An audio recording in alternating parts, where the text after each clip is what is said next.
L'anecdote la plus marquante dans mon parcours, c'est, au moment du lycée.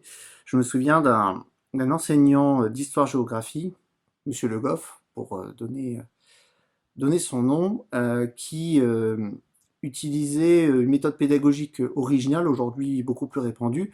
Il privilégiait, la compréhension, par, différents supports, numériques, heu et la prise de notes sur un cours, de 50 minutes, prenait un petit quart d'heure et je trouvais ça vraiment chouette.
Bonjour, je m'appelle Mickaël Tigat, j'ai 35 ans et je suis l'auteur de l'essai journalistique La dyslexie est une opportunité.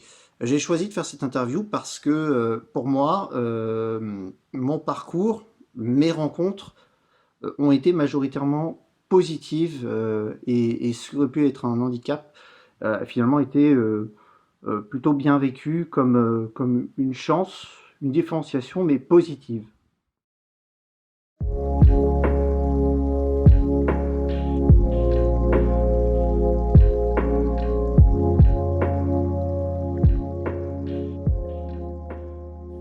Les troubles de l'apprentissage concernent tout l'univers 10.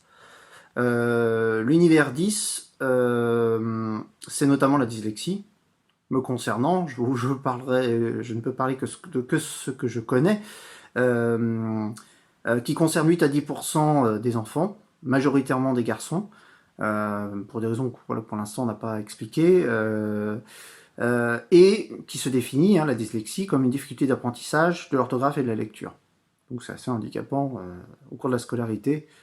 Euh, et il convient effectivement de trouver des stratégies de contournement et d'adaptation pour effectivement que ça ne soit pas un handicap.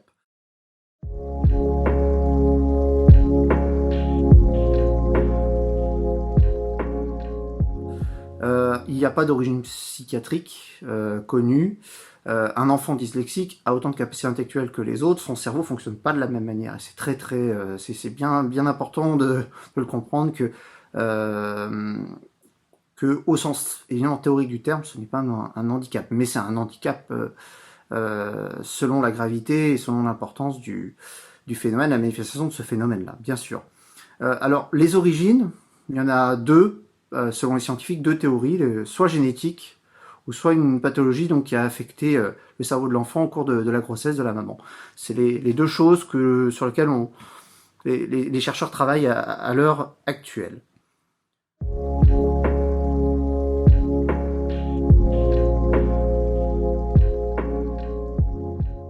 Bien sûr, il y a le cerveau qui a tendance à confondre des chiffres et des lettres qui sont proches en termes d'écriture, c'est-à-dire le 2, le 5, notamment pour citer un exemple de chiffre, le T et le D, enfin il y a un certain nombre comme ça, et après il y a autant de manifestations différentes que le dyslexique, mais me concernant c'est ça. Et bien sûr c'est des moments de fatigue plus importants, c'est-à-dire c'est le cerveau qui est plus lent, qui a plus de mal à travailler, notamment par exemple l'après-midi. Alors pourquoi, comment, le jour où bien sûr un scientifique m'expliquera, je serai très content de l'apprendre et je vais dans ce sens-là avec mon deuxième livre d'ailleurs pour comprendre, aller un peu plus loin que effectivement l'étude du système scolaire français et plus largement de la prise en charge des élèves en situation de handicap en France, que ce soit à l'école ou bien sûr en dehors.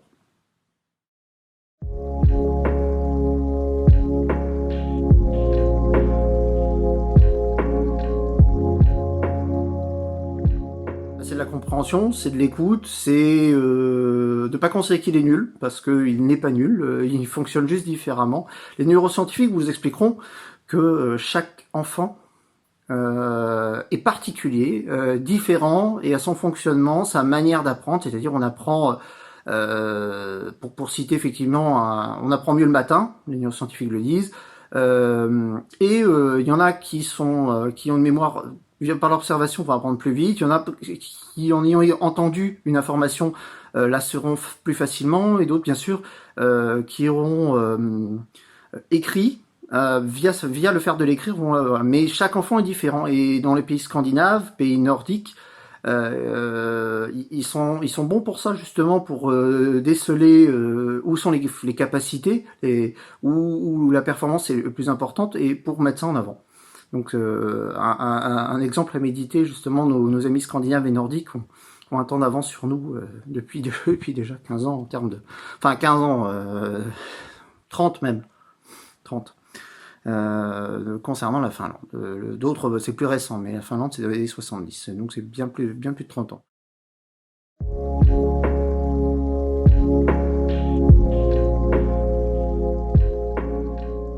Alors, peut-on parler de guérison ou de vivre avec voilà, je m'exprime dans un sens disant l'autre, parce que je pense qu'on n'en guérit pas, mais on utilise des stratégies de compensation.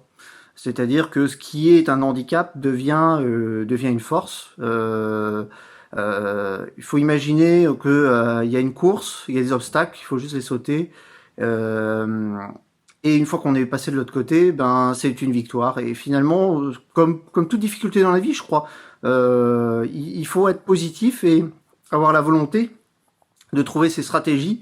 Et voilà. Et si pour les parents qui sont déroutés, bah, votre enfant a autant de capacités. Arrêtez de poser ces questions-là pour certains parents en appelant les associations locales, régionales et nationales, en leur demandant est-ce que mon fils aura le bac, est-ce qu'il arrive à faire un BTS, est-ce qu'il fera des études supérieures, est-ce qu'il fera un métier comme un autre. Oui, il fera un métier comme il peut faire un métier comme un autre, il peut faire de longues études. Ce n'est pas impossible, bien au contraire. Il faut juste effectivement que, c'est l'objet de mon livre, je vous invite à découvrir, que si on adaptait mieux le système scolaire français, et je reconnais tout le mérite, j'ai beaucoup de respect pour les enseignants français, qui par exemple il y a une différence de 500 € entre le salaire d'un enseignant maternel primaire français et allemand, c'est-à-dire il y a 500 € de plus chez nos amis allemand. Donc il y a ces particularités. Après il y a le système, il y a la manière de faire qui est différente. Mais reconnaissons que le système français fait déjà beaucoup. Et en 10-15 ans, c'est nettement amélioré. En personnalisant les supports, en mettant le numérique au cœur des apprentissages. Donc du coup, oui, il y a quand même plein de bonnes choses. Et moi, voilà, c'est ma démarche. C'est aussi de reconnaître tout le mérite que nos enseignants français mettent en justement s'inspirant notamment des Scandinaves, des Nordiques, des Allemands, et bien sûr il faudrait une meilleure reconnaissance, ça va de soi, comme les auxiliaires de vie scolaire qui malheureusement ont une formation très très faible, voire inexistante. Donc ça c'est aussi un gros problème.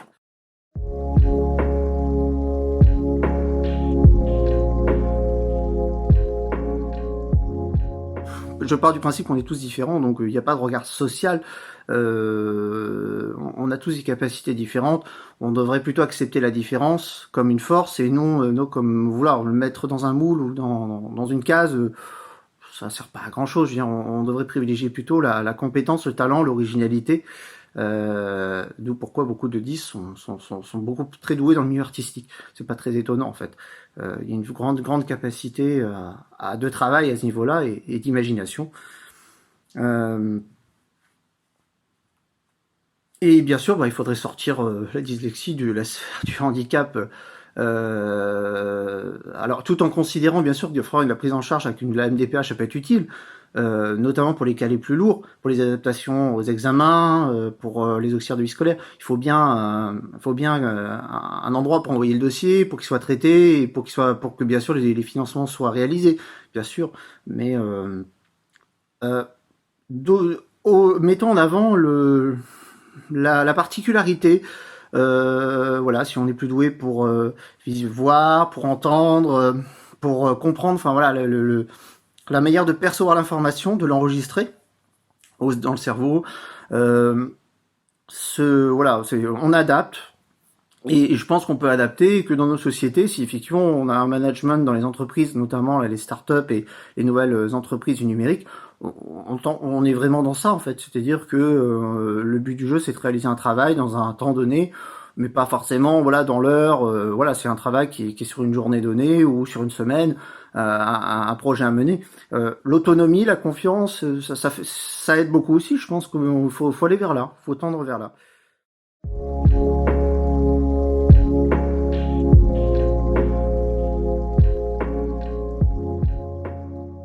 Est-ce qu'il faut en parler davantage? Oui. Mais moi, je crois qu'il faut, il faut mettre en avant et que ceux qui sont aussi concernés par ce trouble-là, ces difficultés-là, qui sont passés par des parcours un peu compliqués, se doivent, devraient, en tout cas, selon moi, le dire. Ou moi, je l'ai dit, moi, j'en ai même écrit un livre. Mais non, bah, bien sûr, je vais plus loin, mais en étudiant les méthodes alternatives d'éducation, les pédagogies alternatives, hein, en regardant ce qui se fait. Est-ce que par exemple, les langues régionales, ça peut être, ça permet effectivement d'avoir on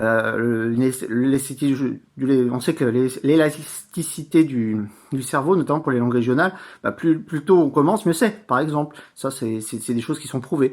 Mais il y a des choses à faire à ce niveau-là aussi, et donc du coup, ça va plus loin que finalement le système scolaire, le système administratif français, et d'essayer de vous trouver tout ce qui est positif, tout ce qui fonctionne, et de s'en inspirer. C'est le but du jeu. J'ai exemple dans mon livre d'ailleurs, hein, dans un collège privé, collège public, et c'est assez extraordinaire parce que quand il y a quand un directeur de groupe scolaire ou un directeur d'école publique, de collège public, décide de dire voilà, nous on va tout faire pour que nos œuvres sont réussissent, comme la majorité d'ailleurs, avec toute la meilleure volonté du monde, en mettant un système d'information, notamment via des outils comme Pertrees, pour que les élèves peuvent retrouver chez eux donc de la vidéo, du son, retrouver les cours en version papier. Bah, ils sont pas toujours obligés de les noter, ils les retrouvent le soir. Alors s'ils sont 10, enfin un élève est 10, bah, il retrouve son cours, et il a pu prendre le temps d'écouter le cours ou de trouver une vidéo pour mieux comprendre, ou bah, c'est des choses qui sont intéressantes. Je pense qu'il faut tendre vers là. Le numérique, c'est une bonne chose. Alors bien sûr, de manière mesurée, mais dans dans le temps de confinement qui est le nôtre aujourd'hui, ça fait ses preuves, je crois. Donc oui, bien sûr, moi j'ai médiatisé mon parcours, mais après, je suis un exemple parmi tant d'autres. Je cherche pas à, voilà, moi, mon métier dans la sphère journalistique et la preuve que bien sûr que l'écrit peut être un allié et qu'on peut tout à fait s'épanouir à travers les mots, les lettres et que on peut s'en sortir, quoi. Donc moi c'est mon message, un message d'espoir. Il faut croire en soi. Dites à vos enfants que vous les aimez, vous croyez en eux, qu'ils ont des capacités, même si parfois ils bûchent, enfin ils ont des embûches, que c'est compliqué et qu'il y a parfois du enfin un abattement, mais il faut se relever, il faut y croire. C'est comme voilà, on tombe de cheval, on remonte dessus. Je crois que c'est une bonne image.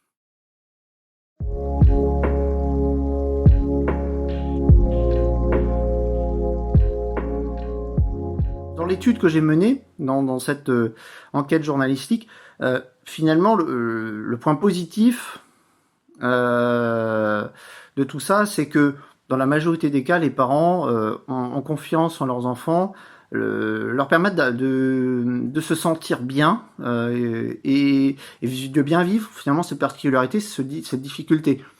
Et c'est finalement la clé de voûte de tout ça, c'est bien sûr il y a les orthophonistes, les ergothérapeutes, les neuroscientifiques qui font un travail formidable, et tout ce qui est adapté, et bien sûr tous les enseignants de France qui font un travail qu'on peut considérer aussi comme bah, le maximum de leurs possibilités. Bien sûr après il y a une limitation en termes d'élèves, il y a énormément d'élèves par classe, à partir d'ailleurs de la maternelle, donc c'est comme très problématique.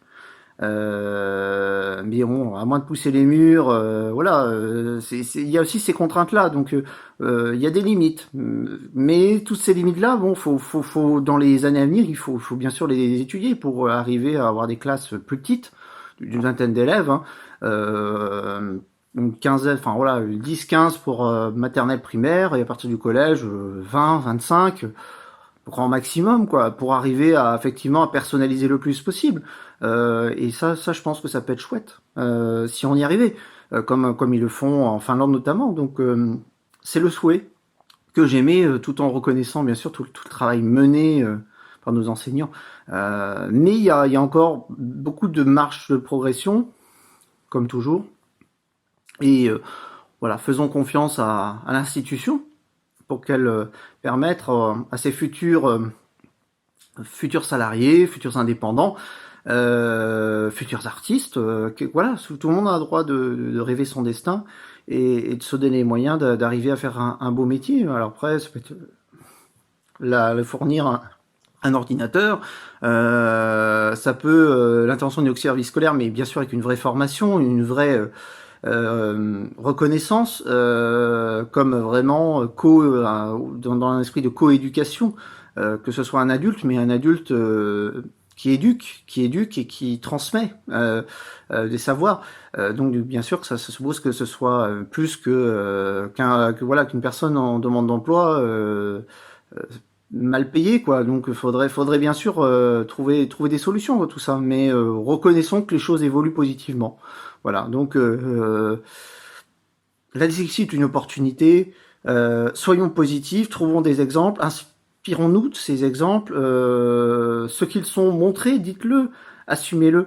Voilà, on vous redra pas plus qu'ailleurs, ça ne changera pas votre vie non plus, mais au moins ça permettra, comme j'ai pu le constater lors de mes différentes interventions sur le terrain, en conférence, dans des discussions libres, qui le savaient pas, hein, ça se voyait pas forcément, ça se voit pas d'ailleurs, c'est ce qu'on appelle un handicap invisible, qui étaient très surpris et moi je leur disais, vous voyez, voilà,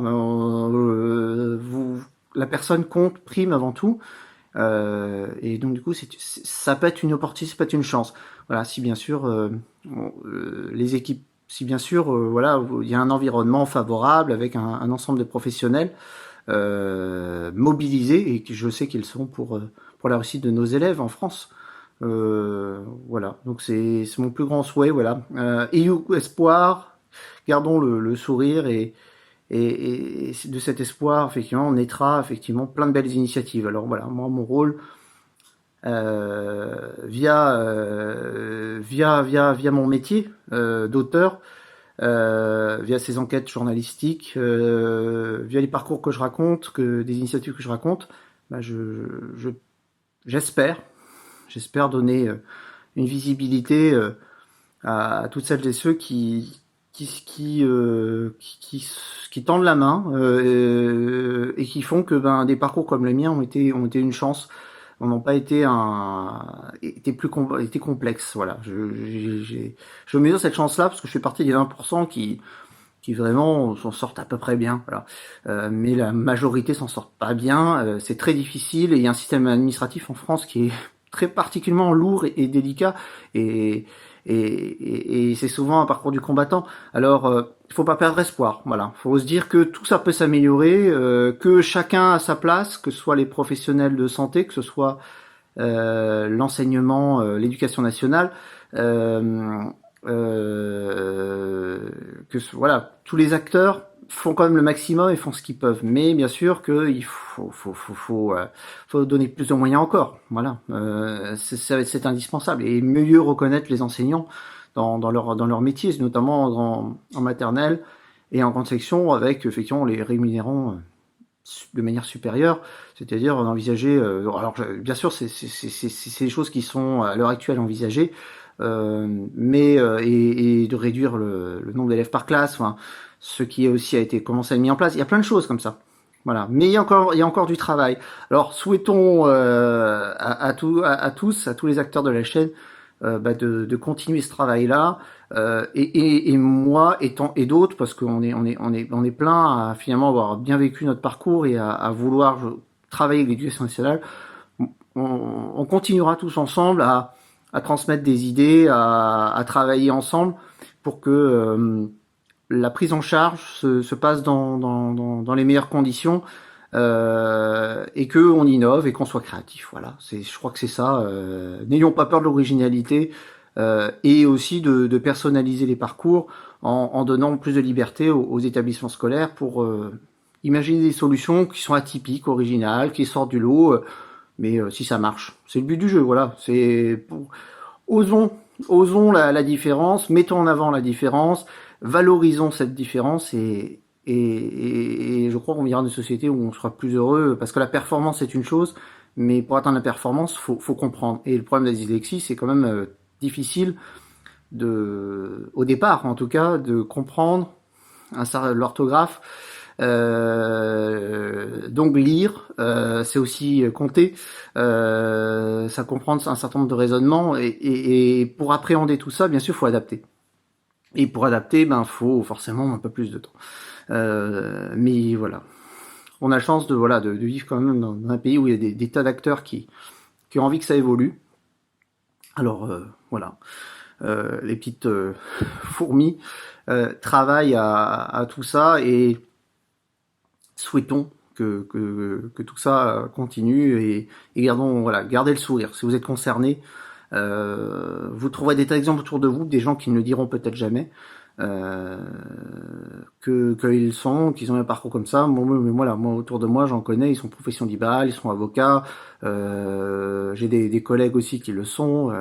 Il y a tous les métiers représentés, vraiment tout. Et c'est plus qu'une chance que ces gens-là. Donc quand